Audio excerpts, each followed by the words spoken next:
The Ruger Security 9 versus the Taurus G3. Let's check it out.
Guys, there are so many different offerings out there for self-defense, and one of the benefits of that is we're getting not only really high quality guns and a lot of great technology and innovation, but we're also getting budget-friendly guns that just work, that are reliable, that are accurate, and that are dependable.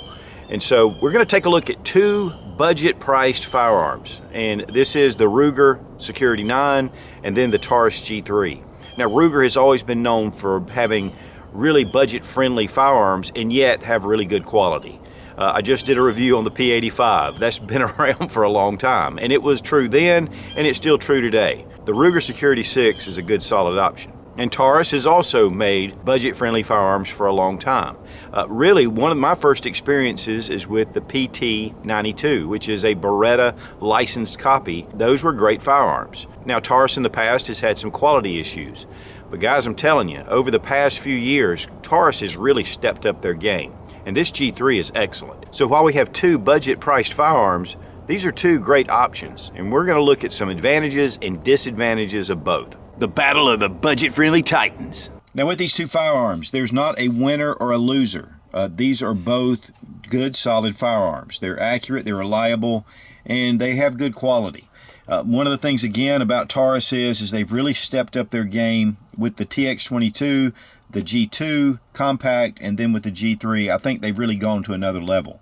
With the Ruger, they do offer some more advanced or better quality firearms, but this is made for budget, and yet you still have, the things that you need for self-defense. Let's go ahead and drop our magazine, check to make sure the chamber is empty. Now they both come with two magazines. They're both 15 round capacity.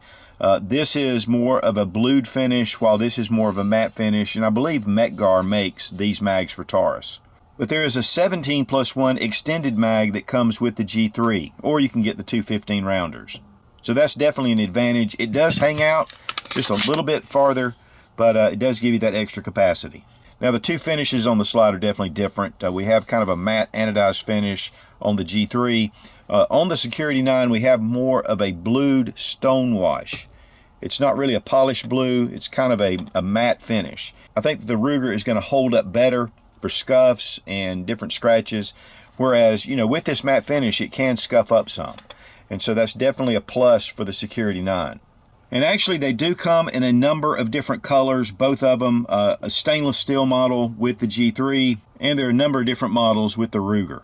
Both have front and rear cocking serrations. I do like the Ruger a little better. They're a little wider, they're easier to get, but the Taurus has a little more aggressive texturing, so I feel like it gives it a little bit more of a bite. While the Ruger, a little bit wider, but definitely, it's easy to grab, very smooth slide. The frame on the Security 9 is kind of a glass-filled nylon. It's fairly smooth. Now it has really nice panels that are laser etched. And then on the Taurus, we have more of a traditional polymer feel to it. And then it's a much more aggressive texturing in the grip. Now I'm going to tell you, at the range, putting these two together, the Taurus definitely felt better in your hand. It felt like it was going to stay in your hand, whereas the Ruger was a little bit slick. And so I definitely feel the Taurus has a little bit of an advantage. Also, we have these memory pads right here, and this is a natural place for you to put your finger. I really like that. Much better than even texturized pads. Just kind of nestles right here. With the Ruger, there's no pad or any kind of indentation, but your finger should definitely come up to this point when you're finished shooting. Both have frame-mounted safeties, but they're different. This one, you pop it up. With the Ruger, you pop it up from the back, which takes a little bit of getting used to. But then it's really natural just to bring down. And then, of course, with the Taurus, it's real easy to manipulate. Now, one of the things about having a frame-mounted safety is just because you have a trigger blade on both of these, a trigger safety, you don't need to discount this safety because it can get knocked. And so it's really important when you train to make sure that you engage your safety and you bring it down. And that goes for both handguns. Now, the sights are definitely different. They're both polymer, but the Taurus has a 3-dot configuration. It's kind of small, but then we have the Ruger, which has the goal post and then the front dot. This is really clear at the range, but there are different sight options, aftermarket sight options that you can get for both pistols. Bore axis is really low on both. It's definitely a low bore axis, which I really like. And both have a loaded chamber indicator right here at the end of the barrel, and you can see the brass through it. But I like that they've done away with the little lever that goes right here on the G2, and they've done away with the lever that goes on the SR9. So this is very simple, and it actually aids in this being more of a budget price firearm. The slide stops are also a big difference. With the Taurus, with it in the lock position, you can still engage your slide stop to a slide release. With the Ruger, it is minimal and it's tight. It's pretty difficult without a round in the chamber to bring this down. In fact, you can't really even do it hardly. So if you have a round in the chamber though, it's not that difficult to hit. The trigger guards are a little differently shaped, but I feel like that the Ruger Security 9 has more of an open area here for gloved hands. You have a little more room for your trigger finger. And the Ruger has serrations on the front of the trigger guard, whereas the G3 does not, but it does have this little angle that comes out to let your finger rest on it. Both have accessory rails. The Ruger has 4 slots and the Taurus has 3. The magazine releases are different shaped, but you can switch them to the other side for left-handed shooters. Now, as far as overall size, putting the Security 9 on the G3, you have a little bit more of an extension down here. This is going to make this a little better for concealed carry. And then when it comes to overall length, I think that the Taurus is actually just about 1/8 of an inch longer, but really pretty close to the same size. Weight on the Security 9, 1 pound, 8 ounces. Weight on the Taurus G3, 1 pound, 8.6 ounces. Now the Security 9 though is an internal hammer. This is not a striker fire pistol. And if you look right into this slot, you pull the trigger, you see the hammer move. And so it gives it a little bit of a different trigger pull action. But it is pre-cocked. So you have a very smooth, it really almost feels like a striker fire pistol. But one of the problems is reset is really far out, and that has to do with the hammer, and then bring it right back on. With the Taurus G3, of course, you have your trigger blade just like you do on the Security 9. We have some take up, and it's a crisp break, but then it's a little bit spongy. But then reset is really short, and so you get a little better trigger action to me with the G3. But even though the G3 is a striker fire pistol, it does have second strike capability. And that means when I pull the trigger, if it hits a dead round, watch the trigger. It pops all the way back out and it's cocked again. I really like that feature. With the Glock, when you pull the trigger, it stays in this rear position. And so this gives you a little bit of an advantage with the G3 over other striker fire pistols. Now with the Security 9, when you pull that trigger, it hits a dead trigger. So if you happen to hit a dead round, you're going to have to recock the firearm. We'll take the trigger pull action with our Lyman trigger gauge from Brownells. 3 pounds, 11.2 ounces. 3 pounds, 15.3 ounces. So around the 4 pound mark with the Security 9. 5 pounds, 5.8 ounces. 5 pounds, 3.7 ounces. We're going to be shooting a number of different 9mm, 10X ammunition, this 115 grain long nose. Also some Freedom munitions, 115 grain. And we're going to be doing some Hornady critical defense, just checking out some hollow points or defensive loads.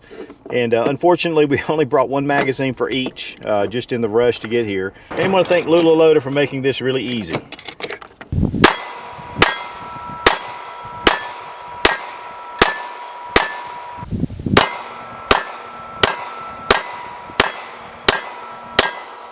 Now when it comes to a comparison video, I like to shoot these guns side by side, same position, same camera angle. I want you to be able to get a great view of the recoil impulse, getting it back on target, how the trigger functions, and of course, you know, you're just seeing the two pistols side by side. Now the biggest difference between these two pistols was the trigger. With the G3, it's a striker fire trigger. It's actually pretty decent, and it's very smooth, quick reset. With the Ruger Security 9, we have a double action internal hammer fired pistol. And so you're gonna have a much longer reset. And because of that, sometimes when we're shooting, you know, you hesitate because you're not quite getting it out to that reset. Now, that's when you're shooting two guns side by side. If you're shooting the Ruger Security 9 and you get used to it, and you're taking it to the range, then you know what to expect. And you can definitely train with this. This is an excellent firearm. But just side by side, the Taurus definitely was a better trigger pull.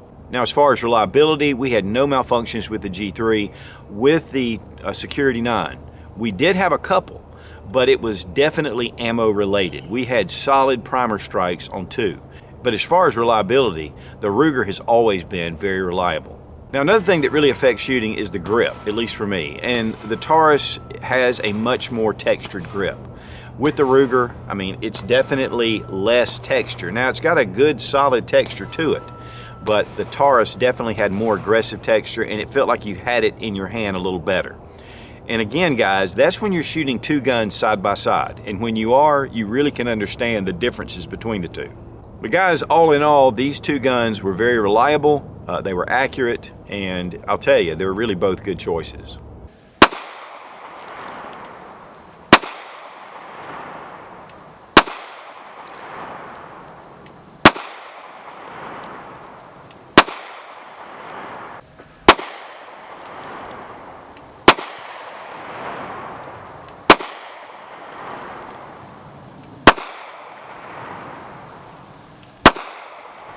We're going to shoot some self-defense loads, some Hornady critical defense in both handguns.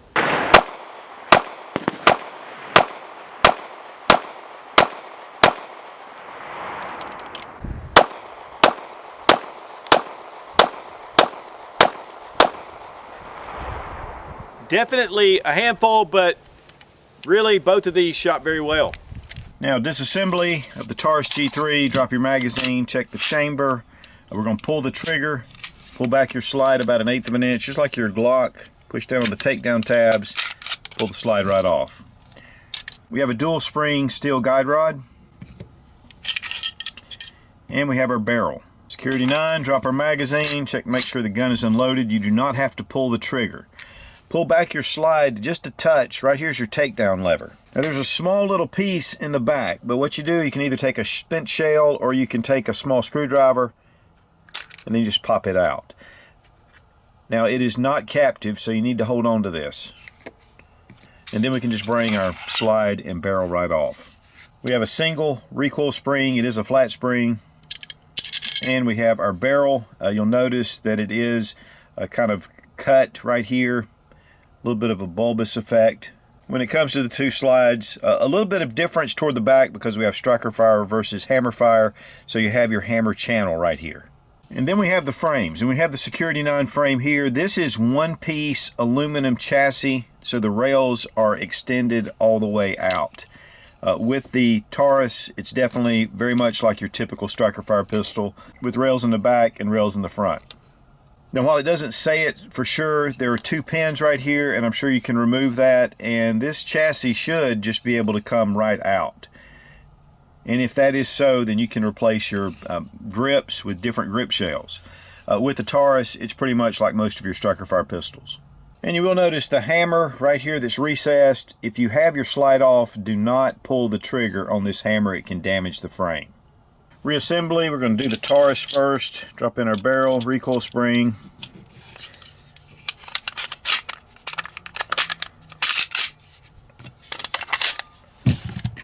Ruger, drop in your barrel, recoil spring, bring it over your frame, bring your takedown pin in. That's one thing I really do not like, is that this actually comes all the way out. It's not a deal breaker, but definitely this can get lost. But field stripping is pretty easy for both. Now, while these are both budget-friendly firearms, there's definitely a price difference. The Ruger Security 9 was $279.95 on the Academy Sports website. And they also had the G3, which was $249.95. Now, those prices can be different, in different places, but about a $30 difference between the two. And so honestly, that price is not that much to pick one over the other. If you like the quality of the Ruger better, or if you like the Taurus better, having a lower price shouldn't affect your decision as well. Now, in full disclosure, Taurus did send the G3 for a project we were doing on GetZone.com, and I highly recommend checking those guys out. They're a very pro Second Amendment website, and guys, they have a lot of information over there. We do exclusives there. But the Ruger Security 9, I picked this up at Palmetto State Armory a few months before. Just a quick rundown of the major pros and cons between the two. You get, to me, a better finish, a more durable finish on the Ruger. You get a better, more textured frame on the Taurus. You get a little bit more of a shorter grip on the Security 9, so that's going to make it a little better for concealed carry. You've got an internal hammer-fired pistol compared to a striker-fire pistol. I honestly feel that the reset's a little bit long on the Security 9, but it has a nice crisp trigger. With the Taurus, this is a nice trigger as well, a little spongy at the end. So there's some give and take with both of those. Both do come in compact models as well.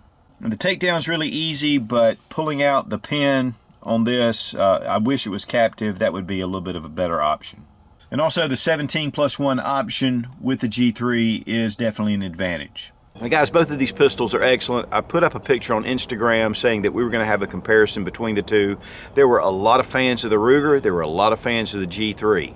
And guys, we live in the golden age of firearms. I highly recommend sitting down, putting both of these in your hand. If you get to shoot them, that's even better. But both of these are solid choices for self-defense, especially if you're on a budget, but even if you're not. These are two great firearms. Now, as far as this jacket goes, this is from 9 Line. We were down in Savannah, and they have a retail store there, along with Black Rifle Coffee, and we bought this and some other shirts and another jacket.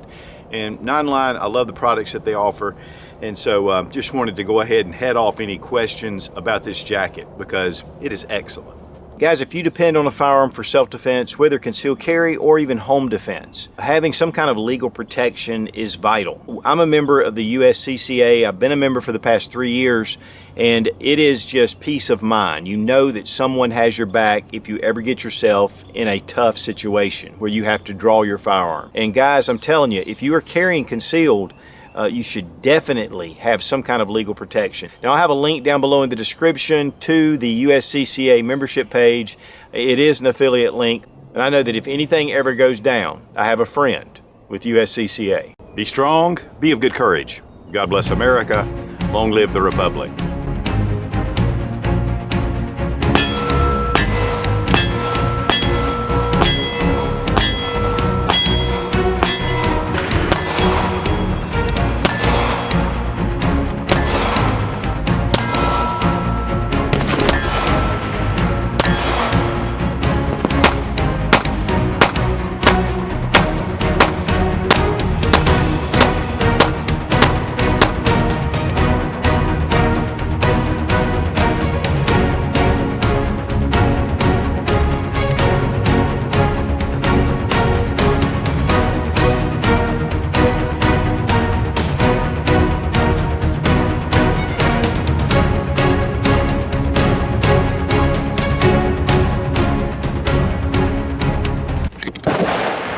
Don't think that idiot over there for just shooting right when I start talking.